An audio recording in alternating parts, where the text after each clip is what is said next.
So the ancient man was trying to make sense of the world by looking at the world around, and he saw all these natural forces, wind and water and fire and lightning, and he said, in order to get my mind around what is actually, because he didn't know, that this is called electromagnetism and this is called gravitation. He didn't have that language.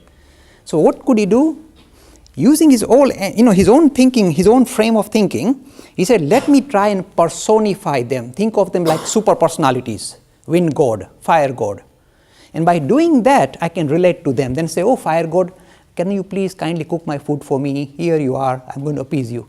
So in order to build relationship with these natural forces, we personified them and we worship them even.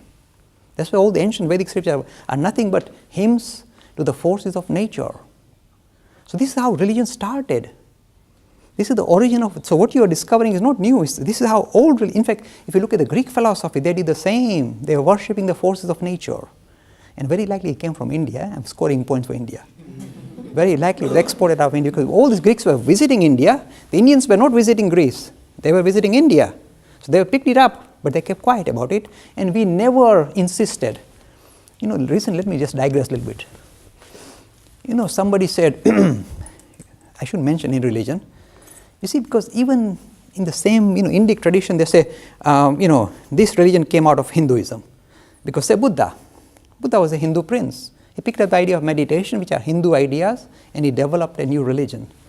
So if you tell the Buddhists, look, you are an offshoot of Hinduism, they say, no, we are different. We don't have caste system, we don't have God. He said, look, you are still, don't you see, you come out. They say, no.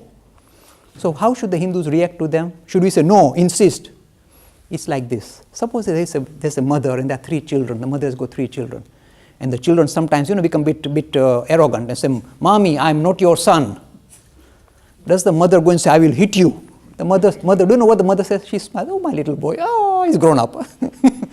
She doesn't want to prove. She doesn't need to prove herself. In the same way, many things the Hindus possessed that went outside India, we Hindus never insisted. We never said, this is rubber stamped, this is ours, copyrighted. We said, take it away. Even now, I'm telling the Western here, these marvelous ideas I'm giving you, if you like them, take it away. Don't say it's even Hindu.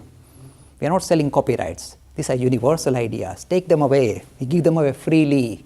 We don't put little tabs on them and say, now you're Hindu. Are you wearing the Hindu badge? Otherwise, we won't give you the idea. Say, take it away. Take it away. This is the magnanimous nature of the mother of all religions, Hinduism. Mother of all religions.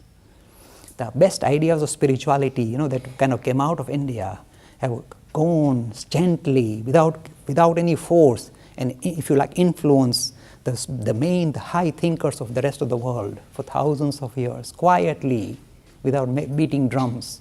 So these ideas went out of India into ancient Greek, into ancient Europe, and they've become part of this particular thinking, even though they don't want to admit it.